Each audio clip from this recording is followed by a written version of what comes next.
Hey everyone, Michelle with Next Chapter Counseling here. I got a question from someone this week who asked me, basically they said, Michelle, I don't like who my friend is dating. Should I tell them that I disapprove of their relationship?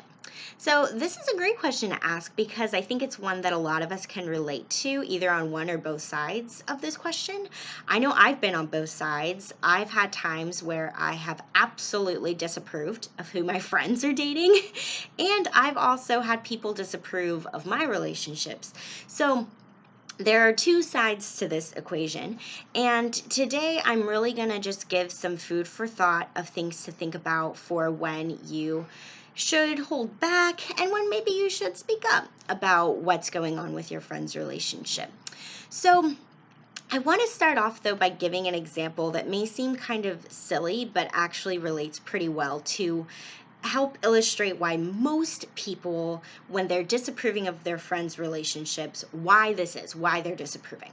So if you've ever seen the show Say Yes to the Dress, it's a show on TLC about women who are getting married, and they go to this store and they try on wedding dresses. And they typically bring, a group of friends and family with them to give their opinion. And so often it happens where the bride-to-be tries on a wedding dress. She comes out beaming, so happy. She loves how it looks on her. And her friends and family may sometimes go, I don't like it. Now, why don't they like it, right? There are times where A, she loves it, and B, it might fit her really well. But most of the time why people don't like the wedding dress is because it's not their style. Like, it's not a dress that they would pick for themselves. Therefore, they tell her, well, I don't think you should pick that one. This is what happens far too often when it comes to why we don't like who our friends are dating. It's because they're dating people we would never pick for ourselves. Maybe you would never date someone who's like really, really messy, but your friend's partner is crazy messy. So you're like, oh, I don't know why my friend is with that person.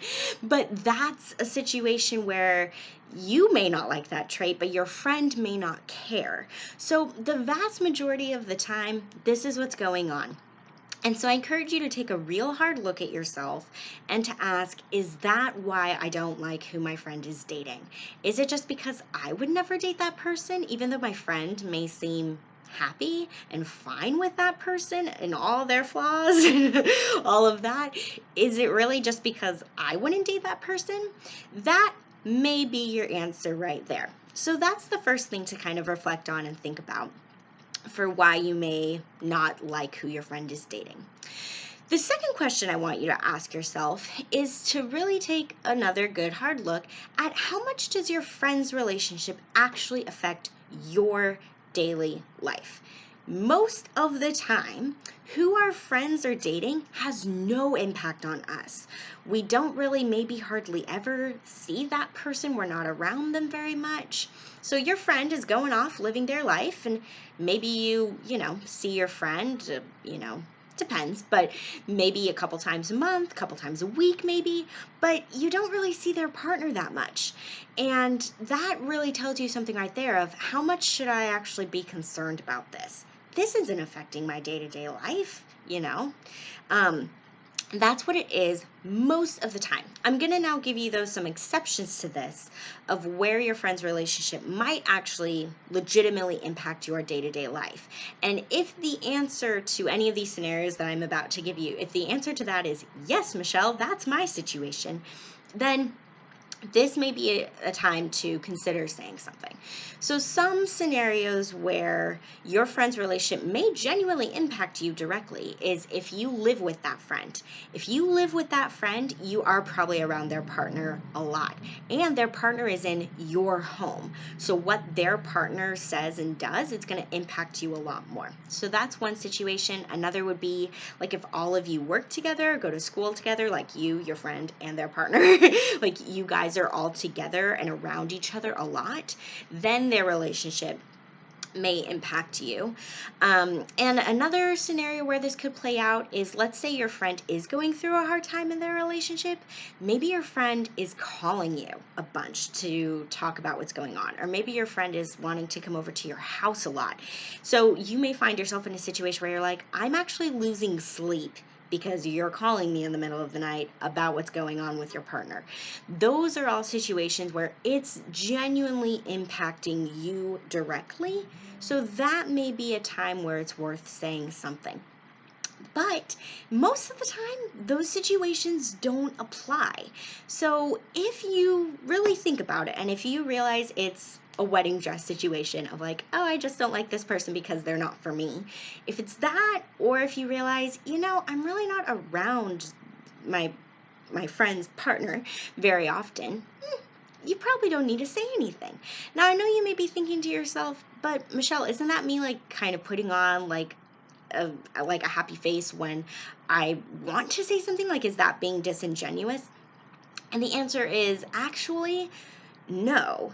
That's you recognizing that you are not the authority on your friend's life. Just because, like, for example, let's say your friend walks in and they're wearing an outfit that you would never wear. Like, would you really say something, or would you recognize, oh, even though I don't like what my friend is wearing, that would almost kind of be mean or hurtful or harmful to say something?